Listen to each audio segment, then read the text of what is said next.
Now I found Dominic Sandbrook. You're a local, Dominic. I am. I live in Chipping Norton. I live just down that road over there. So why is Chipping Norton suddenly the centre of the world? The Chipping Norton set. You are a member of that set. No, I'm not. I applied to be a member of the Chipping Norton set, but they wouldn't have me. It was really gutting. The thing about the Chipping Norton set, David, is that nobody from the Chipping Norton set actually lives in Chipping Norton. The nearest is Jeremy Clarkson, who lives kind of over that way, but he doesn't actually live in Chipping Norton. Rebecca Brooks lives in Churchill, David Cameron lives in Dean, the Murdochs live in Burford. None of them actually live in Chippy itself. Right, so you are special. I think of you as sort of the people's historian. I like that, yeah, a bit like the Princess Diana of history, is it? Yeah.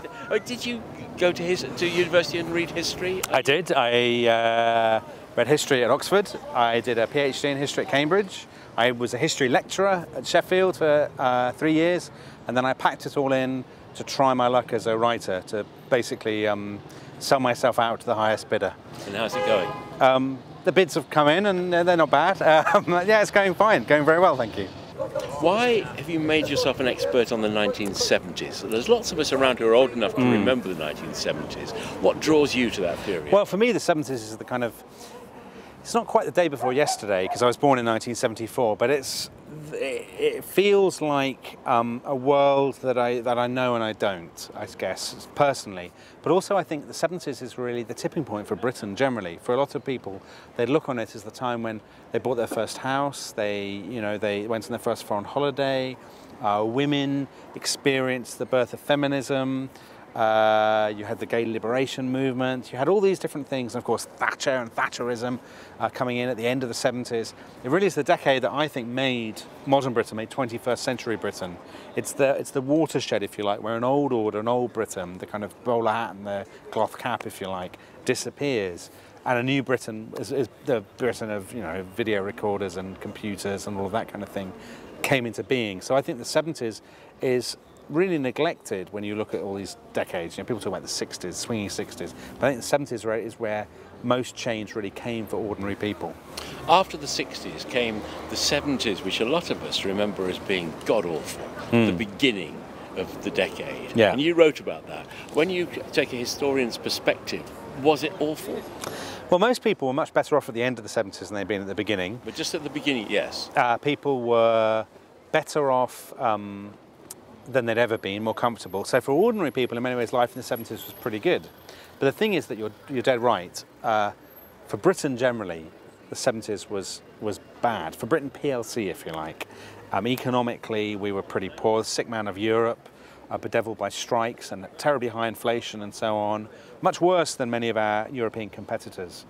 So there was a real sense, I think, of a nation in decline, a sense in which things were going wrong. The sort of the symbolic British TV programme in the 70s for me is Fawlty Towers. You open a door and the knob comes off in your hand.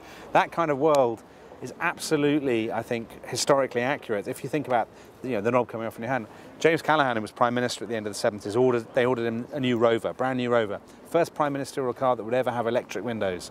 He takes it for a drive on his first day. Off they go, driving around Westminster, Callaghan in the back, chauffeur in the front, and he presses the button to lower the electric windows and the window just falls in on his lap. And that is 70s Britain in microcosm, I think. But your current book is looking on the brighter side, isn't it? Seasons in the Sun. Well, the title is a little bit ironic, actually.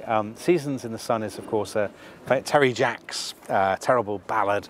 Did very well, very popular. I think it's an example of the appeal of escapism, actually. It came out at a time when Britain was in a pretty wretched condition in 1974, economically, and I think people were drawn to that kind of thing because it offered an escape from their troubles. Of course, the other thing about Seasons in the Sun, it's this is the period of the Great Heatwave of 1976. Everyone remember the drought, sunny days that went on forever.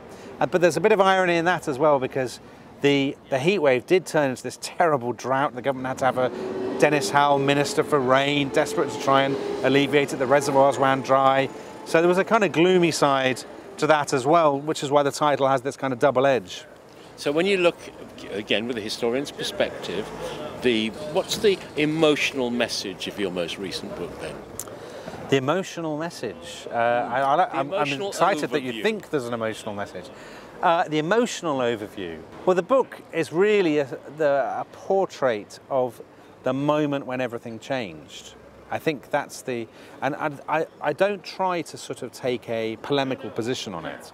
I want to allow the reader to make up their own mind. So this is the moment at which, we voted, the first referendum in our history to stay in the European Union. It's the moment at which Britain voted for Margaret Thatcher. And those are huge contentious issues that we're still dealing with today. We're still living in the aftermath of those decisions. But it's not for me, I think, as a historian, to kind of beat people over the head and to say, this is my take on it, which comes from my own personal prejudices. I think what I try to do in the book is to lay out the facts, tell a good story, of course, now there's a fair bit of my own opinion, but to lay out the facts so the reader can come to their own judgment about these hugely controversial and important moments in our recent history. Having got to the end of the 70s, where are you going to write about next? Are you going to go to the 80s? I am, of course. I'm very unimaginative. I only really have one idea, and I just keep flogging it. I'm writing a book right now about 1979 to 1984. So it's that sort of early Thatcher, and it'll probably end around about the Brighton bomb, the moment when it could all have been so different, of course.